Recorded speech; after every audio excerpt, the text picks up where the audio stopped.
As an Italian Jew who lives in France and has worked in the UK, in London, I feel as though the European identity is just my local identity as opposed to an American period of my life. What about this title? I must say that it's a fatiguing title, thriving or in decline. We've been hearing it everywhere since 1989.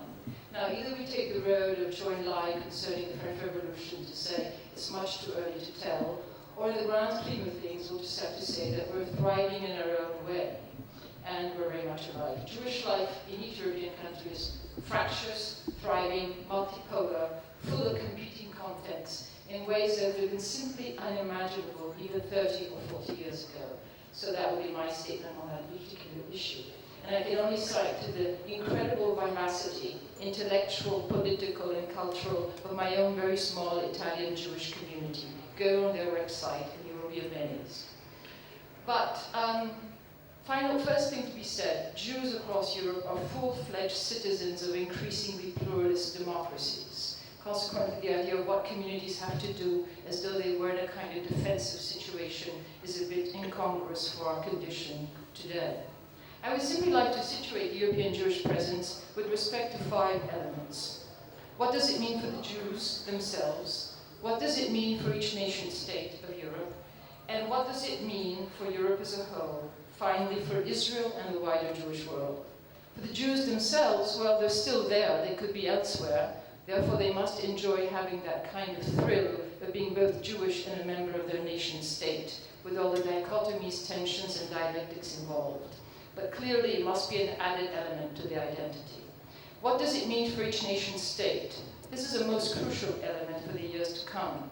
The Jewish presence is an icon of pluralism. It is also becoming increasingly an icon of how to maintain an identity while being fully integrated and belonging and active in all layers of a given nation-state. Read my lips for future lessons for Muslims. As a way of being for Europe as a whole, that is the iffier question. I think the Jews across Europe are among those who were the most Eurosceptical, as one tried to imagine a European Jewish identity.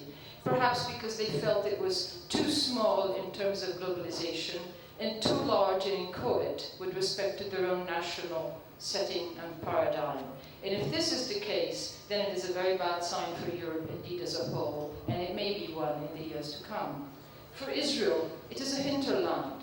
It is a place where science, culture, films, ideas, and just a geographical background remain crucial for the population of this Jewish state. And beyond that, I think it's also another way of being Jewish beyond the two mammoths of the the United States and Israel. It's a different place, more complex, more schizophrenic, more a kaleidoscope, but one that implies that one cherishes a different type of plurality.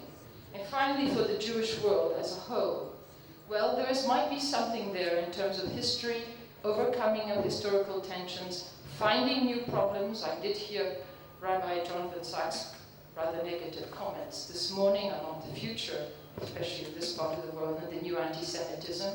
But I would like to hope, at any rate, that being full-fledged citizens across Europe, in positions of importance and relevance, as lessons, as icons, as carriers of another otherness across the European continent for millennia and not just 50 years, as a presence, European Jews are still something that goes towards the future, irrespective of their demographic weight. We have a symbolic power that is ours and everybody else's to build upon.